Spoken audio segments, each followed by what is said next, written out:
तरी सावित्रीबाई फुले यांचं कार्य झाकळलेलं आपल्याला अनेक ग्रंथामध्ये, लेखांमध्ये आणि जी काही काय म्हणू आपण त्याला सांस्कृतिक चळवळ आहे, या चळवळीमध्ये आपल्याला दिसून येईल. मग हे खरंच तसं आहे का? तर नाही. महात्मा फुले यांचं कार्य हे महत्वपूर्ण तर आहेच आहे, पण त्याबरोबरही नाही सावित्रीबाई फुले यांनी जे काही कार्य केलं तेही तितकंच मोलाचं आणि महत्वाचं असलेलं आपल्याला दिसतं.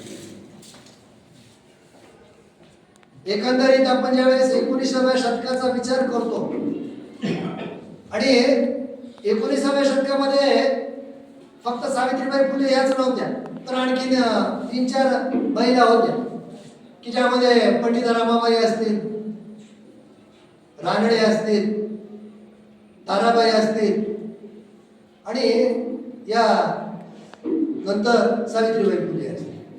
प्रत्येकाचा कार्याचा मार्ग किंवा कार्य हे वेगवेगळं होतं. जसं की आनंदीबाई जोशी या पहिल्या डॉक्टर आणि त्यानंतर आपल्या सावित्रीबाई फुले या पहिल्या महिला शिक्षक. 19वे शतक आणि महिला हे ज्यावेळेस आपण विचार करतो त्यावेळेस फक्त या 4च महिलांचं नाव आपल्या समोर येतं आणि फक्त ह्यांनी घेतलेले निर्णय आणि ह्यांनी केलेलं कर्तृत्व यामुळे कुठंतरी या चौघींची नाव आपल्या समोर येतात. पण या तिघीं व्यतिरिक्त सावित्रीबाई फुलेंनी वेगळं काय केलं? तर सावित्रीबाई फुलेंनी वेगळं हे केलं की तत्कालीन परिस्थितीमध्ये असणाऱ्या जो काही 50% समाज आहे, त्याला आपण स्त्री घटक म्हणतो, या 50% समाजाचं अतिशय बारकाईने अवलोकन केलं आणि अवलोकन केल्यानंतर त्यांना लक्षात आलं की ही जी काही हा जो काही 50% समाज आहे, हा 50% समाज तत्कालीन पगडा असणाऱ्या धर्मग्रंथ, मनुस्मृती आणि जी काही कुप्रथा आहे या कुप्रथांचा बळी ठरलेला आहे.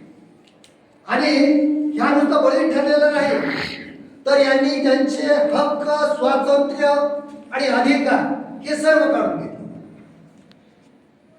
मग हे सर्व कशामुळे घडलं? तर ह्या घडण्या पाठीमागं त्यांच्यामध्ये असणारी जी एक शैक्षणिक उणीव होती, शिक्षणाची उणीव, या शिक्षणाच्या उणीवेमुळं एवढा गोंधळ झालेला.